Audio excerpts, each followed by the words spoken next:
Hey everyone! In this video, I'm going to show you how to contact Monzo customer support directly through the app. First, once you are in the app, head over to the help section. You'll find it at the bottom of the screen. Now, instead of scrolling through everything, just tap the search bar and type in in-app chat. From the results, tap on the option that says Contacting Support. This will bring up a helpful article. In that article, you'll see a link to start chatting with support. Tap that link and you're now in the Monzo in-app chat. Just type out your concern or question, and someone from their support team will get back to you as soon as possible. And that's it.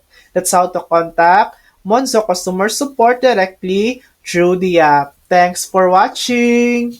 If this video helped you, please like and subscribe for more helpful tutorials.